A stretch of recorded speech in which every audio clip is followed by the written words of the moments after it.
Today's story is about a police officer Wu Bumgan, for a spree of violence.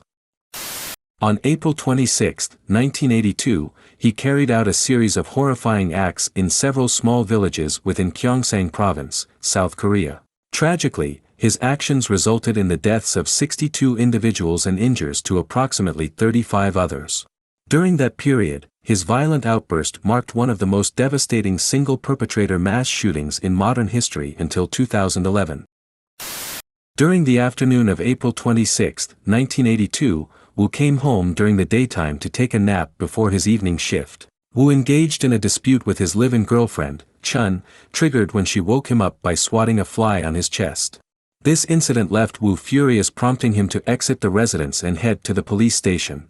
He officially began his duty at 4 p.m. He began drinking alcohol heavily, and around 7:30 p.m., Wu returned home, physically assaulted his girlfriend and wreaked havoc on their furniture. He returned home while heavily intoxicated and began assaulting his girlfriend violently to the point where she was screaming. As he mercilessly continued his attack on his girlfriend, a relative of his girlfriend arrived at Wu's house in an attempt to intervene and stop the assault. Despite the relative's efforts, Wu had completely lost control and continued to ruthlessly beat his girlfriend. The screams from Wu's house drew the attention of people in the neighborhood, causing them to gather around his house. They inquired about the situation, and when the reason for the assault was explained by the girlfriend's relative, the locals reprimanded Wu for his wrongdoing and questioned why he was hitting a woman. As the community sided with the girlfriend, he became extremely enraged and stormed out of the house in a furious state. In his enraged state, he headed to the police station. He then proceeded to the armory for reservists, where he acquired a collection of weapons.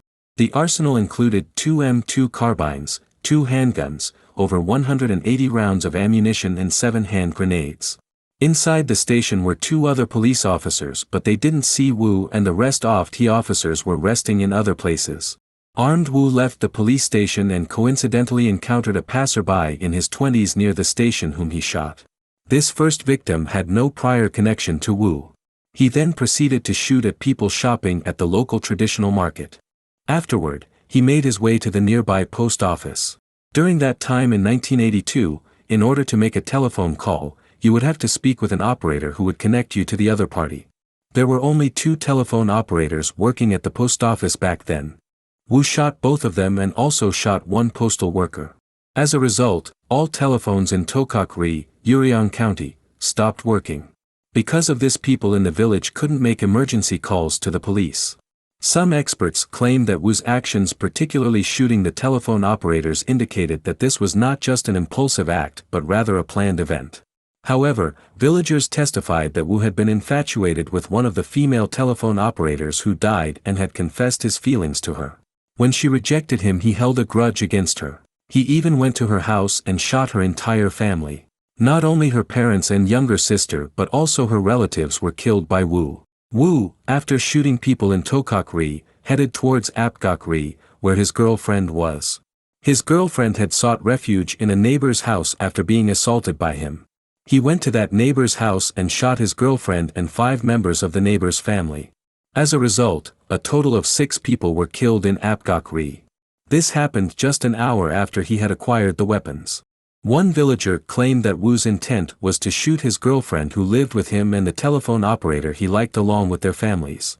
According to this villager, he had premeditated this crime. He didn't stop there. He continued to Aonkai-ri, located about 0.6 miles from Apgak-ri. He went to a small grocery store in the village, bought a soda and was drinking it there. He called a middle school student who was passing by to come and sit next to him. He offered the soda to the student and was about to leave. However, as soon as the student greeted him, he shot the student. Then, he shouted that a North Korean secret agent had appeared. Villagers hearing this shout came out in surprise. He indiscriminately shot at the people who came out and entered illuminated houses, shooting indiscriminately there as well. In Aonkai-ri, a total of 18 deaths occurred. Among these victims was someone whom Wu was very close to, yet he didn't hesitate to shoot them. Among the 18 deceased were a newborn baby and an elderly person in their 80s. After shooting the gun, when he heard the cries of the newborn, he went back and shot the baby, displaying a heinous act. Next, he walked alone along a dark mountain path to Pongchon-ri. Around 11 p.m., upon arriving he entered a house where a funeral was taking place. The house had its owner and visitors inside. When the owner of the house saw the armed policeman, Woo, and asked what had happened, he explained that there was an alert as North Korean special agents had been spotted.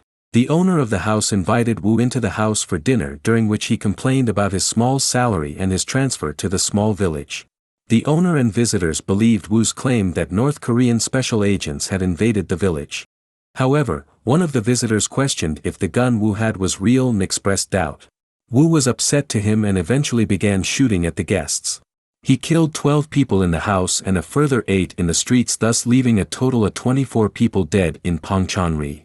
Those who barely escaped had to endure a hellish time waiting for the sound of gunfire to end. Woo went through 4 villages indiscriminately shooting at anyone regardless of age and then entered illuminated houses.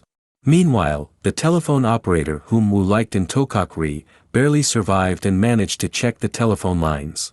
Despite Woo having cut most of the telephone lines, luckily one line was still connected and she reported the incident to the police. Unfortunately, after reporting to the police she passed away. It took an hour for the police to assemble a team of 37 officers to search for the shooter. The National Police Headquarters in Seoul were only notified by 1:40 a.m. Around that same time and merely 2.5 miles away from the Kongryu police station, Woo sought refuge in a farmhouse owned by 68-year-old named Seo In-soo. Woo awakened a family of 5 inside their home. He informed Seo that he was pursuing North Korean special agents and urgent family to gather in a room for their protection. Once they complied, he held them captive.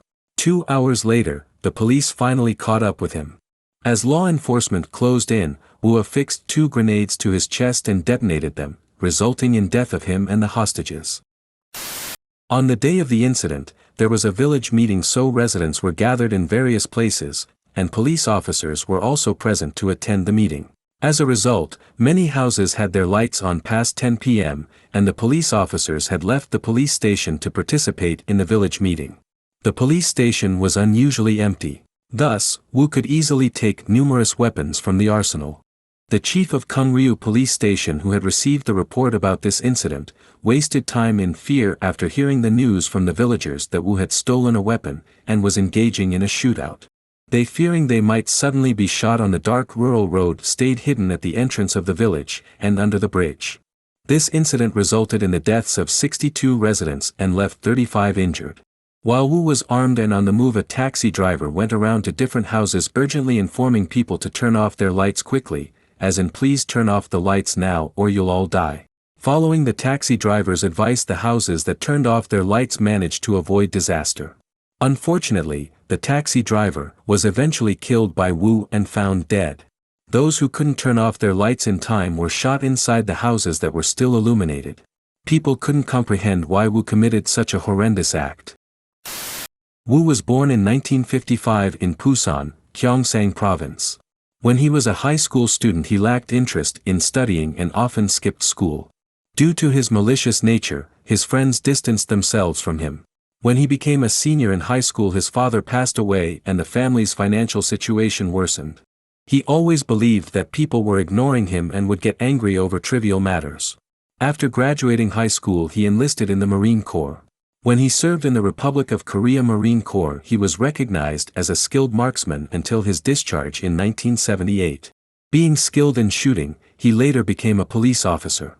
From April 11 until December 30, 1981, he served as a police officer and with his marksmanship ability was able to work as a guard at the Blue House. However, his excessive drinking habits and subsequent behavior caused him to be demoted to his position at Kongryu Village. When he came to Kongryu Village, people said he felt a lot of frustration and he frequently fought with his girlfriend who lived with him. Since the perpetrator was also dead, the police couldn't determine the exact cause of the crime. Villagers couldn't comprehend whether he was enraged at his girlfriend for hitting him over a trivial matter, or if he was upset by the villagers criticizing him for hitting his girlfriend. Police confirmed that he was intoxicated on the day of the incident. According to early reports, he began drinking alcohol heavily, yet later eyewitness claimed that he did not display signs of intoxication during his subsequent rampage. Local authorities noted that covering a distance of 2.5 miles across challenging rocky terrain while under the influence would have been implausible. The police considered whether Wu's brain tissue might have been significantly different from that of other people, and they intended to send his brain cells for examination to the National Institute of Scientific Investigation in order to investigate his brain structure. However, at that time conducting the examination was not possible. Ultimately, this incident concluded without an explanation for why the perpetrator had to kill so many people, leaving the investigation unresolved. After this incident, in South Korea, the regulations for the appointment of police officers were revised and psychological assessments and background checks, including criminal records, began to be conducted on police officer applicants.